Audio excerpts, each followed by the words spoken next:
Hey everyone, we're back with another episode of the Quick Take. This is a very special one. In fact, at the first, I sort of want to thank everybody for giving a super amazing response to the first one, the one that we had with Dr. DeMello. So what me and Nisha are doing essentially with this, and I'll just give a quick intro, and before we leave the floor to the women of the show. One of the things that we're doing with Quick Take series that we're trying to touch upon very sensitive and very hot topics of the hiring and the startup and the future work ecosystem, and essentially trying to deconstruct it in 15 minutes or less, and just getting down to the what, why, and how of it. And so one of the things that's been very important, especially given the fact that the way compensation is being restructured, the way that holidays and comp off has been restructured, is something called the menstrual leave policies. And I think that's one of the things I think that me and Nisha thought, okay, hey, why don't we do an episode on this? And we've got Monica with us. Monica essentially pioneered a very similar thing at Obvious, where she works as a head of people operations. And who better to talk to about this than Monica? So Monica and Nisha, I leave you guys to start off the show. Everyone, please enjoy this. Thanks, Varun. Thanks, Monica, Varun. thank you. Thank you for talking to us on a topic that, sometimes people don't want to talk about. Um, so why don't we just start with this, Monica? We were talking about the fact that in 2020, somewhere, I think in Jan or early 2020, when a company introduced this policy, it kind of became controversial. And, where people thought that this is, I mean, it actually sounded not very, I mean, it sounded quite run of the mill to me, but I remember being in so many groups and having so many controversial opinions coming up. So, can you talk about why did this even become controversial, and why did it create so much of, let's say, put it this way, drama around this policy? Do you think? Sure. So before I go there, let me just set the record straight. The policy already existed by the time I got onto Obvious, and Obvious, I think, on the playbook also talks about the fact that we've taken the policy from Nilenso. So that's a background on the policy itself and how we run it. But coming back to the question that you asked, Nisha, I think um, a lot of backlash, if I recollect, happened to that specific policy for that organization. The conversation started with a lot of women saying that I did not ask for this. I'm trying really hard to, maintain, uh, the fact that I deserve to be here. I'm not diversity, candidate, which is apparently very common speak for women in the organization, right? So obviously, if those are the odds stacked against them of late, um, so that's where they're coming from to say that uh, this is preferential treatment according to me, and I'm a woman, and so don't do this. That was something that, if I recollect, a lot of the backlash was about, and I think without generalizing it, I think possibly. Folks who've had to deal with that, right? Where you kind of come into an organization and then you're expected. So I actually can really relate to the longer journey. I've been at this point working for 20 years. Um, your early days, you had to demonstrate, you had to show that you were as good as the men in the office by behaving like the men in the office. So if you wanted to figure out what's going on in the office through the back channel, you went and hung out with the boys in the stairs and during their smoke breaks. Didn't matter if you didn't smoke, you went there for the for the conversations that were useful for you at work. Yeah. If the men did a long extra hours of work, you did it too. You probably stayed back a couple of hours longer than them to show that, hey, I'm as good as you, right? So if that's been your journey, then I can understand that take. I have empathy for that take. However, I think also as the so here's also how progress has been working, right? Um, the earlier generations essentially wanted, and this is outside of the gender conversation, the first few generations of folks in the workplace would have wanted security. And then by the time folks like me came along, we wanted a challenge and to kind of prove ourselves, etc. And then the next set of people came along and they said, what about, at the cost of my balance of what I'm doing outside of work? So I think now the folks who are in positions of asking for what they think is fair, I think and I think this is progress. So instead of saying that, hey, I didn't have to, I didn't get this, I don't need it, I'm used to a different way of working, and therefore I don't think it should happen at all. I think the way to look at it is to say this is absolutely progress. This is the next set of things that will seem 20 years from now very normal, very everyday and very mundane, right? So you think of anything in the history of benefits, in the capitalistic, work system, everything is hard won, right? 20 years back in most private companies, 6-day working was the norm. Now that's almost unheard of, right? And everything. So I think this is what progress looks like. I think it's normal that a set of people will think that this is not required because this is not what I'm used to.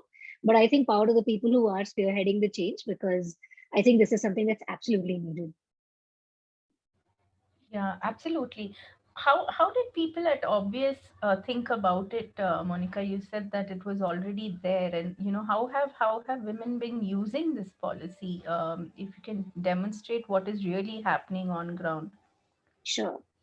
So the policy is actually fairly straightforward, which is, while there is a leave policy with a certain number of days of leave, etc., the menstrual leave policy is a no questions asked policy.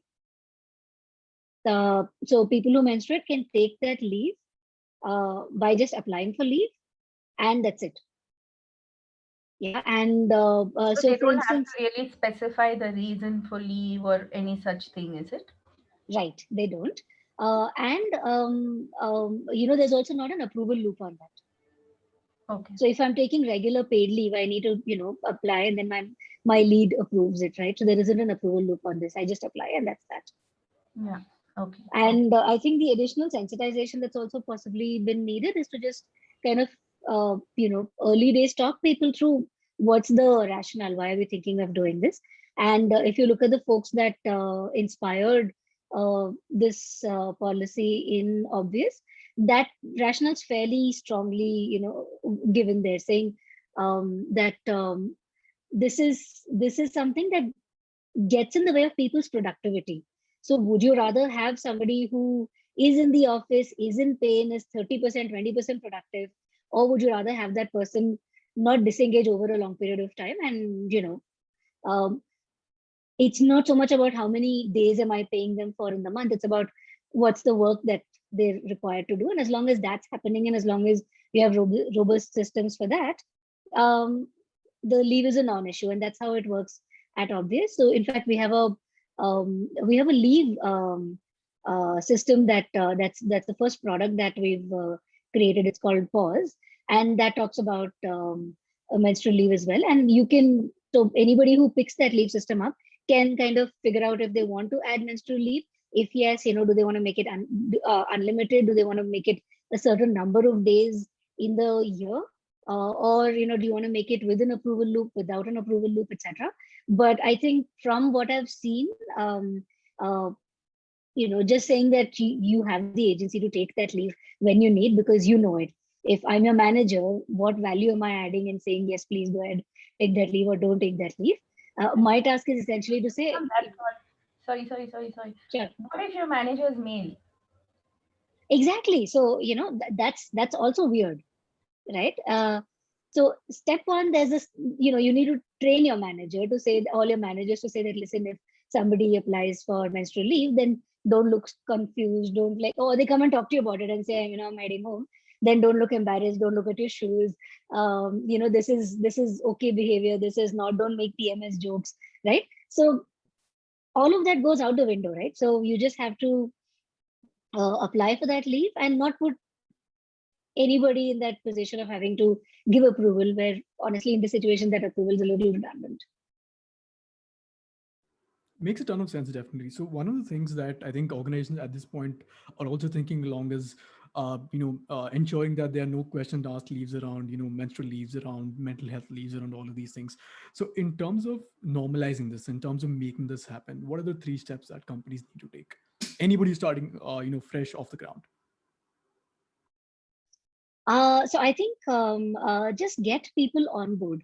That's the only step that's I think needed.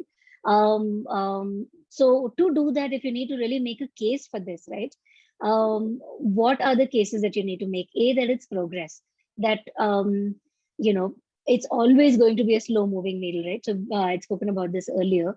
Up until 2013, women didn't have a redressal mechanism if there was a case of harassment that they experienced. For the longest time, if you were starting to work, you had to put aside some amount of money for formal clothes. That's the only way you could start work, right? We don't do any of that anymore. That's what progress looks like. It's so gradual that over time you don't remember that, oh, once upon a time life used to look like that. You just assume this to be normal, right? So I think the first case you need to make to your stakeholders is that whether it's founders looking to kind of sell this to their leads or the other way around, just recognize that progress doesn't come waving a flag. It's so gradual that you don't see it come and go. But then if you as an organization consider yourself to be forward looking, this could be something that should be on your radar as something to do.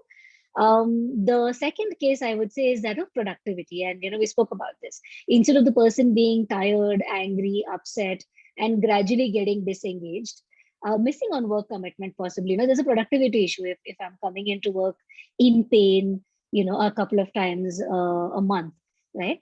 And still come into work and get the work done at the cost of the psychological safety. So would you rather have that, or would you rather have that person at home taking care of themselves only if they're lucky? Because we also know that there's a bunch of domestic unpaid labor that is the reality for at least the women in the workforce. So at least their needs are taken into account, and they look at the organization as a place where they're respected and their needs are taken into account. So the second case I'd make is for productivity, and the third one would be for diversity, because most organizations have a mandate to say that we want to get more diverse voices into the organization. And one way to do that, and the statistics on this is that in India, apparently 70% women need time off because they go through painful menstruation. And if that's the reality, then wouldn't we want that part of the workforce that we're trying to invite into the organization, saying we have a safe space for you to also benefit from a policy like this that's been created with them specifically in mind? So those would be the cases that I would make to the stakeholders. Once you have a go ahead, I would think, the decisions to make are we making this paid or unpaid? If you're making it unpaid, then hey, there's not much of a difference that's happening. So assuming that it's a paid time off policy, the first question is it going to be unlimited, or are you going to cap it at a certain number of days in the year? And the second question is, what is the process for somebody to take leave? And can we make it as comfortable as possible to all parties, to just by making sure that you're giving that person agency? And in doing that, what are culture-related questions you need to answer within the organization, right? And the third, I would say, is to kind of roll it out in a sensitive manner. Make sure that you are aware of what are questions that are likely to come up, and across the board, right? Across gender, age, generation, etc. What are disagreements likely to be like? And what's likely to be fomenting under the surface that people are not talking about, and kind of bring it up yourself proactively and talk about it and say that here are things we've considered and here are reasons over and above because of which we're rolling the guideline out. That I think should do the trick. That is definitely amazing. Nisha, any concluding thoughts on this? I think brilliantly put, Monica. That's all. It's very well structured. I think Very, companies very can well like really stress upon these levers and then start sort of pushing the word out. I think this also brings to the end of our quick take episode as well with Monica. I'm sorry. Yeah, I tell me. think there's one thing I still want to cover, Monica. I know we're going a little bit, Yeah, over with time, but how should women themselves demand for this, right? Because good question actually.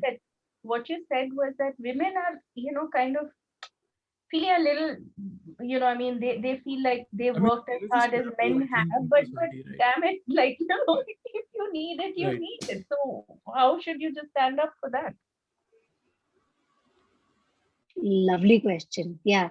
So I think two elements there. The first is, is it taboo, right? And let's face it, it is, right? So we don't like to talk about it. It's embarrassing. It's even if I am okay to talk about it, I don't know how the other person on the receiving end is likely to see it, etc. So that's the large problem, I think, that to kind of tackle the taboo aspect of it. And I'll come to what possibly can be done on that in a minute. The second aspect is to say, what's likely to get the maximum chance of success.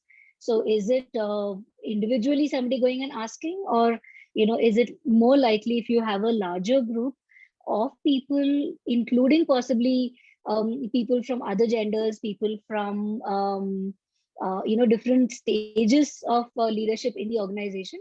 So you have fair representation, and you have a strongly stated case for why do we think we need this. So those would be the two things. So let me go in reverse again. So a lot of times the request for something like this might come from an emotional space of my need is not being met. Yeah. But I would think if we kind of go from there to saying, what's my goal? My goal is to get this guideline into the organization. I might not be a decision maker. So what do I need to do to get this to the decision makers table and get them to empathize with me? So if that's the approach, and somebody goes in with a very clear plan saying that maybe bring in statistics and say that, this is the percentage, for example, of people who go through something like this. What is the benefit? Maybe, put in some costs and say that this is how much we lose, but this is how much we gain over a period of time, right? And those aren't actually, I'm just, making some guesswork here because I don't think some of this data is easily available in terms of what you gain. But I dare say it's possible to kind of do some back of the envelope maths enough to get at least some decision makers inside the organization sit up and take notice, right? And then go in with a strong case and with the awareness that maybe the first time it won't get passed, and it's okay, right? And you just kind of keep at it 2 or 3 times, and it eventually does get done. And I think also just making a case saying who are other companies like us that already are doing it. Yeah, all of those I think are useful to be able to push this through, or at least get it to the attention of people who are in that place of making a decision. Going back a little again, I think the first and the more elementary problem really is the problem of taboo, right? Which is most of us, I think, are brought up with, this is not a conversation that you have. It's certainly not a conversation that you have with the men in your family. So leave alone, work colleagues, right? So I think the larger amount of work that's needed to be done by women who want to bring this up is to figure out how can I have this conversation without that sense of shame that was embedded into my psyche by well-meaning family and society when I was 12 or younger. So that's the harder work to do. And once that happens, I think that conviction will then hopefully, add to the data and everything else to kind of to be able to have that conversation. Great. Thanks, Varun. I'm sorry. Right. Go ahead, No, please. this is a super important question to ask as well. I think because it sort of brings to light more on how this entire thing is more of a domino effect, in the sense that the more companies sort of take the leap and start prioritizing people, and especially women, right, across all levels, I mean, women as a gender, as another part of the society, as another people that basically help build the organization, build anything for that matter, right? I think one of the most important aspects is, hey, how do we support them even more? How do we make a place so that more women come and join us, so that more women actually climb up the ladders, take up leadership roles, do a bunch of these things. And I think having such perks, I won't even say perks, I think such necessary items on your people checklist makes it a much more what can I say, how do I put this, makes it a more encouraging platform for people to come and express and Or just normal, right? It's just normal. Exactly. I mean, It's why pretty do we normal. make work look like it's some kind of a thing from Right. outer space? Exactly. So everyone, anyway, thank you again for tuning in for this episode of Quick Take. We're going to have another one very soon as well. Check out the description for the links of the previous ones, and also subscribe to our newsletter. Nishana, I've been really enjoying the feedback that we've been getting, and we've also been iterating as fast as well, because we believe that, hey, the moment feedbacks come in, the more quickly we iterate, the more quickly we test our things, the better product, the better content we'll be able to give everybody else. So please, again, thanks a lot for the encouragement that we've received so far. Stay tuned again for more episodes. This is the H podcast for CHRs with me and Nisha. Thanks again.